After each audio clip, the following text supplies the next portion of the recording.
دور الضحية أو الفيكتيم منتاليتي، الناس اللي دايما شايفة إنها مظلومة. كلنا عندنا ups and downs في حياتنا، بس في ناس دايما شايفة إن هي مش سبب في المشاكل اللي بتحصل لها، دايما عايش دور الغلبان عشان ماليش لا حبيب ولا قريب ولا غريب، دايما شايف إن هو ملوش كنترول على المشاكل اللي بتحصل له، ودايما عايش دور الضحية.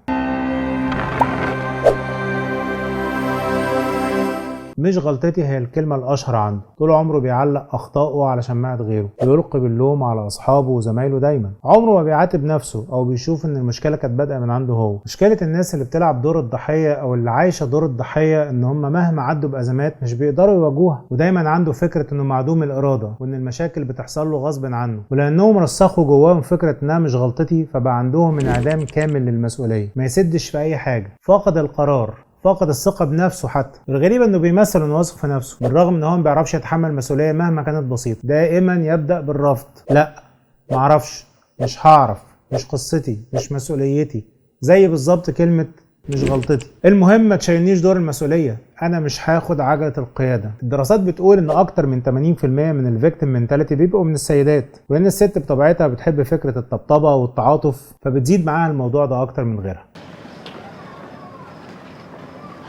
قلبي عندك يا ضنايا، وتبدأ بكلام زي ادعولي يا جماعة، أنا عايز أنتحر، أنا الدنيا ضاقت بيا. وممكن الحقيقة برضو تنفذ وتبلبع لها شريطين كده فيتامين ولا حاجة من باب إنها تصعب على الناس، يعني عشان بس تشوف لهفتهم وخوفهم عليها. ده غير بوستاتها بقى اللي كلها مأساويات، والفيديوهات اللي بتشيرها كل يوم عمال على بطال، اللي هي بتثير طاقة سلبية حواليها على مسافة كيلو.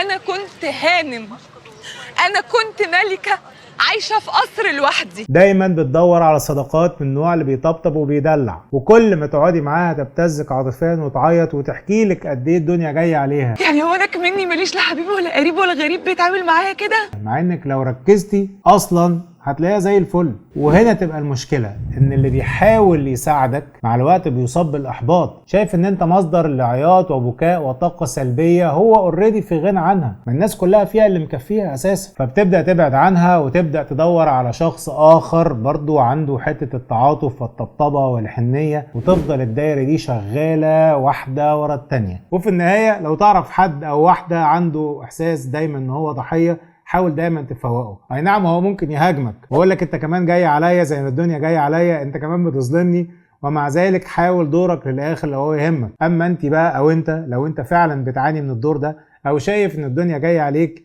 يا ريت تخرج من الفقاعه دي وشوف الدنيا بشكل ايجابي شويه، وبطل تشتكي همك للناس وتزود الصعبانيات عليهم. الناس اصلا مش مستحمله واللي فيها مكفيها. سلام.